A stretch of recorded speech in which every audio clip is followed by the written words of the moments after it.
గురు అతిచార ఫలితాల్లో మిథున రాశి వారికి ఎలా ఉంది అంటే, గురు కర్కాటక రాశిలో ప్రవేశ ఉచ్చ స్థితి పొందడం వల్ల మిథున రాశి వారికి, కర్కాటక రాశి అంటే రెండవ ఇల్లు ధనభం, మిథున రాశి వారికి ఇది ఒక జాక్పాట్ అని కూడా చెప్పొచ్చు.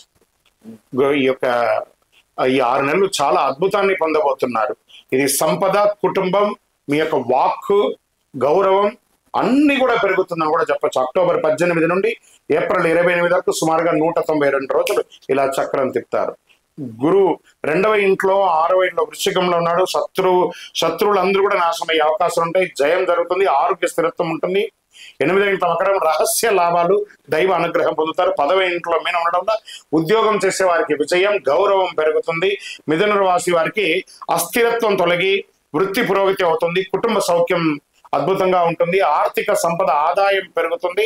ఖర్చులు విపరీతంగా తగ్గిపోతుంది. పాత బాకీలు ఏమైనా ఉంటే అవన్నీ కూడా తిరిగి వచ్చే అవకాశాలే. కుటుంబంలో ఆర్థిక భద్రత ఏర్పడుతుంది. కుటుంబ సభ్యుల మధ్య సఖ్యత ఏర్పడుతుంది. ఇంట్లో శాంతి పెరుగుతుంది. తల్లిదండ్రులు, భార్య పిల్లలతో చాలా సంతోషంగా ఉంటారు. మీ మాటకు విలువ పెరుగుతుంది సమాజంలో.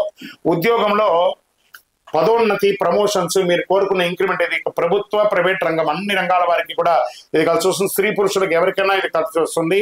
వ్యాపారస్తులకి కొత్త ఒప్పందాలు వేసుకుంటారు. ఇంటర్నేషనల్ వ్యాపారం కూడా ప్రారంభించే అవకాశాలు ఎక్కువ శాతం ఉన్నాయి. విద్యార్థులకి మేధస్సు, వాగ్బుద్ధి పెరుగుతుంది. మంచి మంచి చదువుల యొక్క అవకాశాలు వస్తున్నాయి. క్యాంపస్ సెలక్షన్స్ లాంటివి వచ్చే అవకాశాలు ఉన్నాయి. 8వ ఇంట్లో ఉండడం వల్ల పాత వాహనాలన్నీ తీసేయడం, లేదా పాత మరమ్మతు వస్తువులన్నీ తీసేయడం, చక్కగా మీకు కొత్త వాహనం కొనడం, ఇల్లు కొనడం, రియల్ ఎస్టేట్ వారికి అయితే చాలా అద్భుతంగా ఉంటుందని కూడా చెప్పొచ్చు. కానీ ఇక్కడ కుటుంబంలో విలాసమైనటువంటి ఖర్చులు ఎక్కువ అయిపోతూ ఉంటుంది. దాన్ని అదుపులో చేసుకుంటే మంచిది.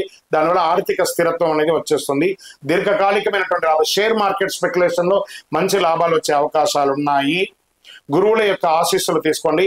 ఓం బృహస్పతయే నమః అని 108 సార్లు భగవంతుడు మనకు మంచి అనుకూలం ఇచ్చినప్పుడు మనం కూడా కాస్త జాగ్రత్తగా ఉండాలి. బృహస్పతి నమః అని చెప్పి 108 సార్లు పూజ చేయండి. పసుపు పుష్పంతో అవకాశం ఉంటే ప్రతి గురువారం నాడు అర్చన చేయండి. దేవాలయంలో దక్షిణామూర్తి స్వామి వారు ఉంటారు. ఆ దక్షిణామూర్తి స్వామి వారికి వెళ్ళి మొక్కండి, గోపూజ చేయండి. విద్యార్థులకి చక్కగా పుస్తకాలు, పెన్సిల్స్ లాంటిది ఇవ్వండి. చాలా అద్భుతమైనటువంటి ఫలితాలు పొందబోతున్నారు.